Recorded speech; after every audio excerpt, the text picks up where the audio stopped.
Welcome back, and this is Wisconsin Shoe Guy. Today we're going to have a discussion about hand-welted shoes, and I want to talk through a few of the options that you get. But what I've done is I've pulled together some of my hand-welted that I've put in order of quality, and how I judge that, I think, is something that a lot of people have asked me questions on in the comments, so I want to spend a little bit of time. Now, the first shoe that I put here is a Vass. And then the second is a Meccariello, but it's part of the ready-to-wear line, which is the Argentum ready-to-wear, which is not fully hand-welted, and I'll talk about that. But I want to point out, while I say that I'm not necessarily a fan of Vass, I'm wearing a pair of Vass right now, so I don't want you to feel like I never do. These are actually Ascot Cons, and they are lasted by Vass. And finished by Vass, and they do pretty nice work. But I found, especially with this pair here, which is a Vass on the new Peter Last, that some of the finishing is just really not to the same standard as all of my others. And so I want to talk a little bit about that and what that means to me.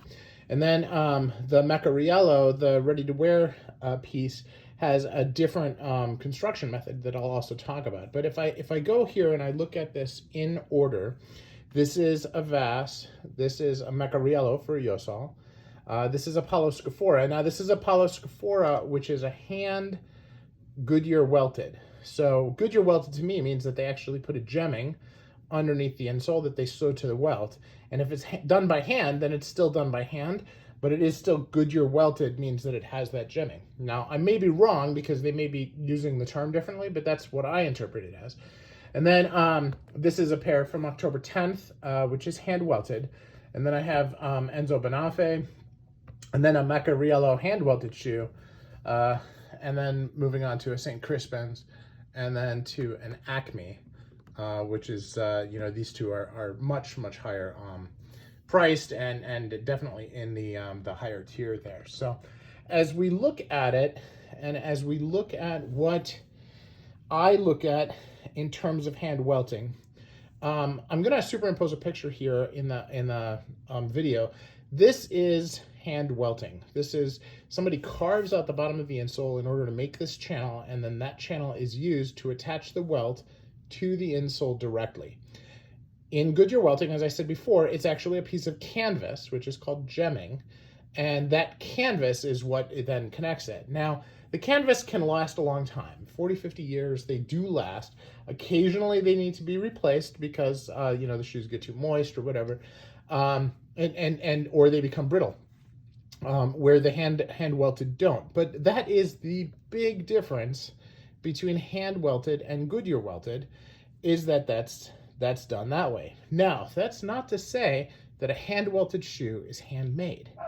And there's a lot of really definitive things that change what handmade means. And we're going to talk a little bit about some of those as we go through today.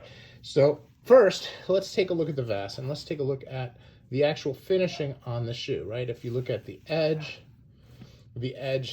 is a straight edge. It's not very well, it's not extremely finished. It's just sanded down. This is also, if you look at this, is a closed channel, meaning they carved out the groove in order to do the stitches. Okay, now Vass does the stitches by hand, but they carve out this groove and then they hammer the groove back in. Now, what a lot of other shoes will do, and we'll use this one as an example, is they'll actually carve out a little flap that they bring back, which is to this line here. And that flap is then rolled back over on the shoe after it is stitched. And so there's no hammering it shut and there's no line, but as you wear the shoe, this piece here is relatively thin and will wear down, and then you'll have the groove. Okay? So when you wear the shoe down, which everybody does, I mean, shoes are made to be worn, that will go away. So but that is a difference for Vass. Now Vass uses JR soles, and what's an interesting thought, none of the other ones here use a JR sole. Now, that's not to say that their soles are inferior to JR. Many of them are double oak bark tanned. But JR is a well-known secondary market brand for that, and Vass happens to use them in the construction of their new shoes. Now, the big thing that I'm not as big a fan for of Vass is I don't really like their lasts. Their lasts, they don't really do a lot of fiddleback waists. They also are very, very structured so that you have to have a very normal arch. And if you don't have a normal arch, then the shoe will do this a lot while you're wearing it. And that I don't think looks very good, and it's not very comfortable. And that makes a big difference for me. Now, this stitching here is generally done by machine on all makers that I know of. And that's just because a machine does it, faster and easier. But the actual cutting of the leather and the skiving of the leather, where the skiving is where they actually thin it near edges, okay, is done by hand, right? So the clicking is what they actually cut the leather out of a big sheet and into the shapes for the shoe. And then lasting is where they actually shape the shoe over the last itself and put it on here. Now, most of the hand-welted shoes are going to be relatively asymmetrical, meaning that the inside is going to be higher than the outside. That makes the shoe more comfortable. But the degree of that will change dramatically depending on the maker and depending on the quality of the shoe. And so here, as you look at the Meccariello, that's fairly significant. And that's really good for me because I have a plate in my ankle right here. And so non-hand lasted shoes or non-asymmetrical shoes can rub. And that's an issue for me, not necessarily for anybody else. Now let's talk about the insole here, because what the ready-to-wear Argentum does not use a gemming, but they use a machine to cut out the groove in the insole, and that's why that is considered there. Now, because it's the same insole, I consider that to be hand welted, but it is a machine process instead of a hand process, so I want to call it out. The reason that I rank the Meccariello higher than the Vass is the finishing along the edge, right? The fudging is much more detailed. The stitch density along the end here, on the tops there, is nicer. They do a double stitch. It's cleaner. I like the way that the shoe is put together more.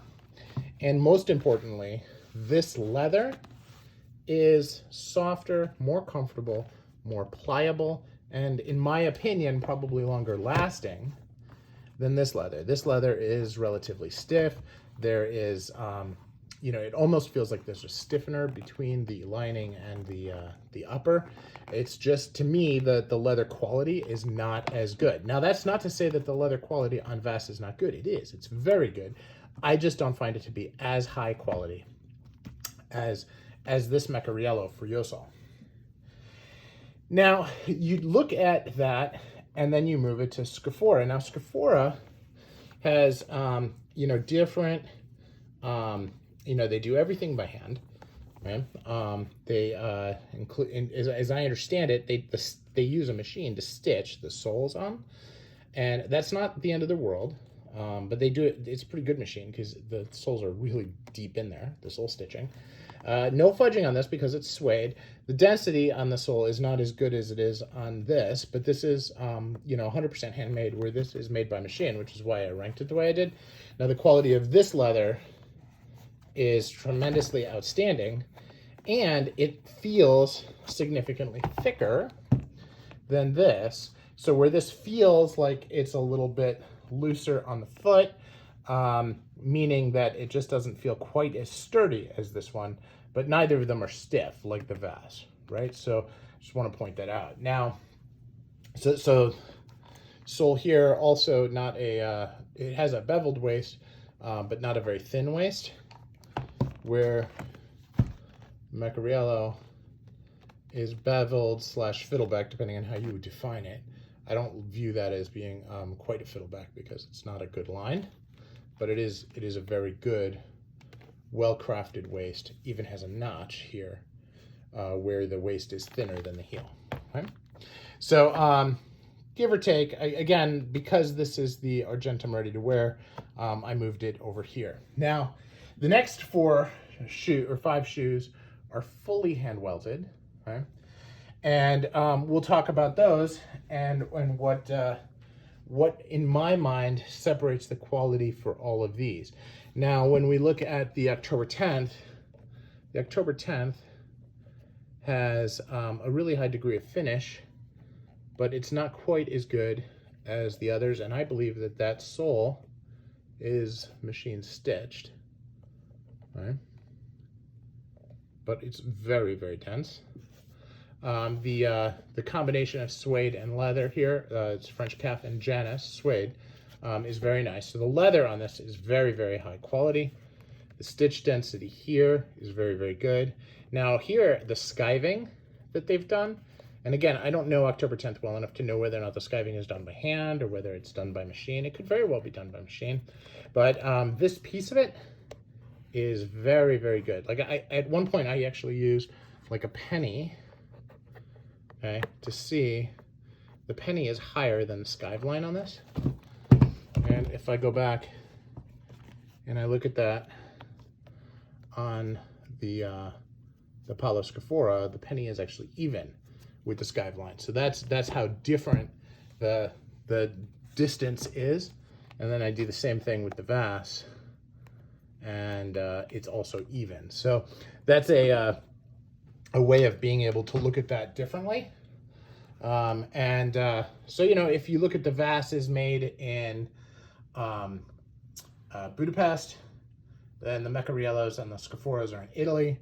This is made in China, and an example of where it is very, very high quality for the price. I mean, it's a really good deal. Now the quality of the leather, both on the lining and the external upper, are very, very high.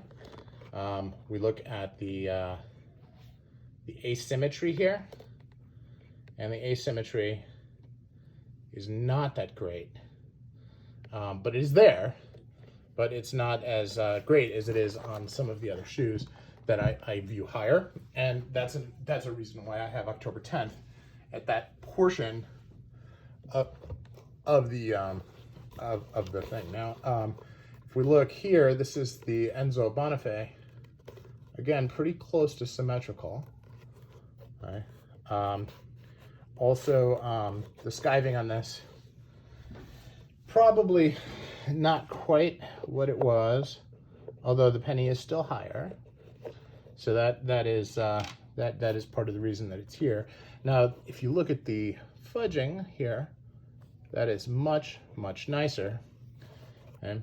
And what I like about the sole here is that this is a closed channel, like the Vass, okay, which I wrongly said in one of my comments that this was not a closed channel, but clearly it is, just looking at it and looking at the wear.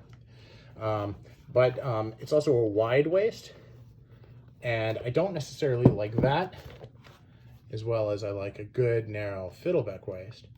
So given those, I'm going to move the Enzo Bonafe here, and I'm going to leave the October 10th here, just based on the fact that, based on all accounts, you know, this is just a little bit better shoe. Now, I do like the fudging better here, but fudging in my mind is not necessarily as good. Now, I do believe that Enzo Bonafe does hand stitch the soles, like Vass does, and I'm not sure based on the stitch density here that this is hand done.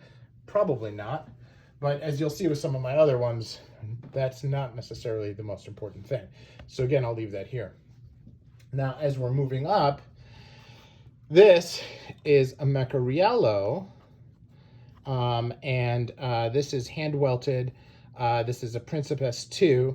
Now, I thought that this was actually going to be an Argentum ready to wear, but I accidentally, through a funny story, caught Antonio Meccariello on the phone, and we talked about it, and he had seen my unboxing video, and he said, oh yeah, I wanted to let you know, we actually hand welted that shoe.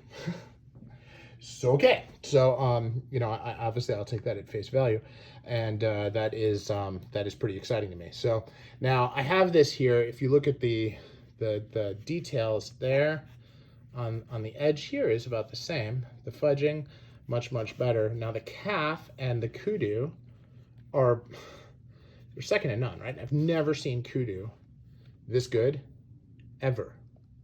I'm going to say that again. I've never seen kudu this good, ever. All right. And then this baby calf that they have on the facing, on the heels, and on the toe is just absolutely miraculous to feel. And the lining on this is as good as it is on my St. Crispins and on my Acmes. Now you go into the sole. I mean, this waist is way narrower than the other Meccariello waist, right? I mean, look at that. That's crazy different.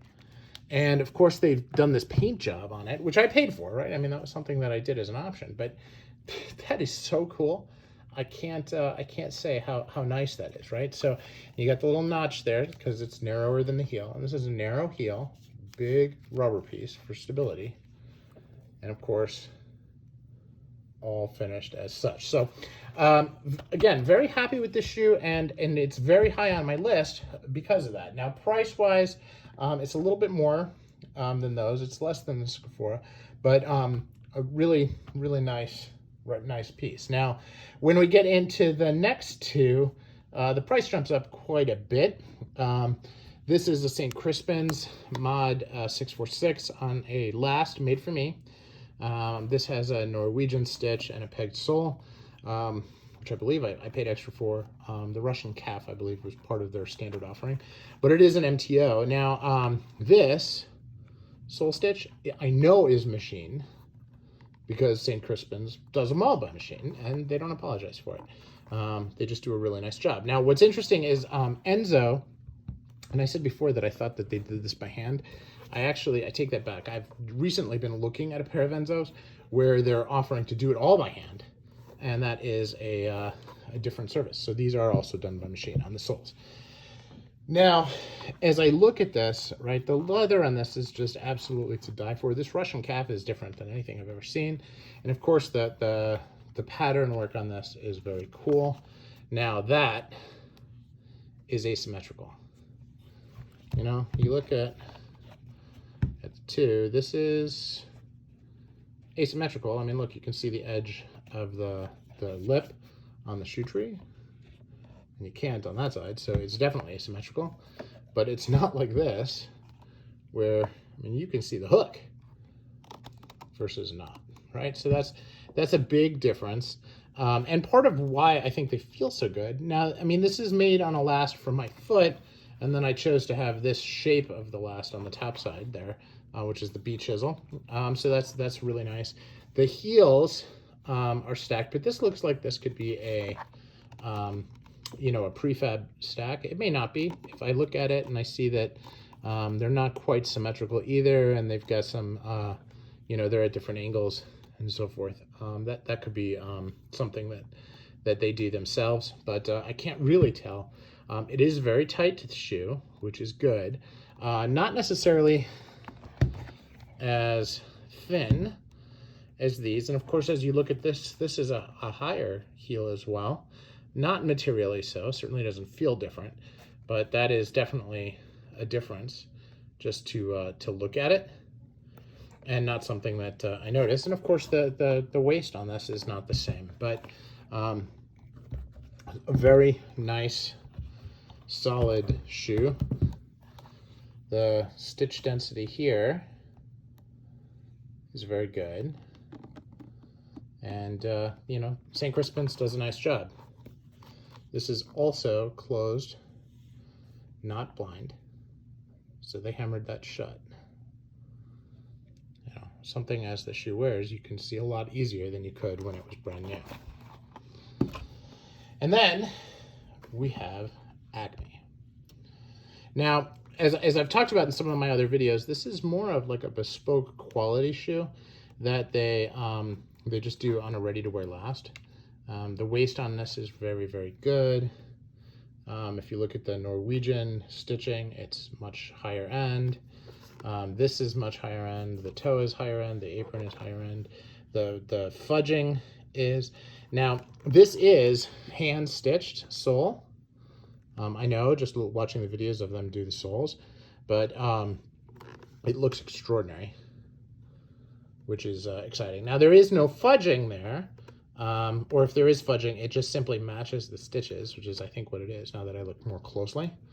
And then the heel, this is actually all carved by hand, not something where it is like a pre-heel that they just carved to it. Now, again, if we look at it compared to the October 10th, you know, the heel actually heights are about the same. Right? So that's, and the way they look, you can tell that this is a higher quality heel on the Acme, but it's close. And they're both very, very thin heel stacks. So that's a small thing. Now, of course, this has the carved for the narrower waist on the edge there as well, which is nice. And of course, you've got the leather itself for the sole is very thick. And, you know, this has just a really, really cool feel about it, which continues to get better every time I wear them. So now, stitch density on this, I've referred to this before as being ridiculous, because it is very well, you know, 50% to 100% more dense than it is on some of the others. And it's just a very well-made shoe. These come out of China. As I said before, this is more like a bespoke level. And when we look at the penny test, there is a big drop from the penny to this. So the skiving is just extremely, extremely tight. So imagine that there's an individual taking this thin piece of leather and then carving out the edge of it to make that skiving that tight. It's a really good craftsmanship, and it's really cool to behold. And it's consistent at the different parts of the shoe, which is very, very cool. So anyway, that is my thoughts on some hand-welted shoes and some of the things that make the quality of the hand-welted shoes different, shoe to shoe. So let me know your thoughts. Do you agree? Do you have different experience? Do you feel like, you know, hey, Wisconsin shoe guy, you're full of it, you don't really understand what's important to me? Let me know. Please, let's talk in the comments, and look forward to the discussion. Thanks, everyone.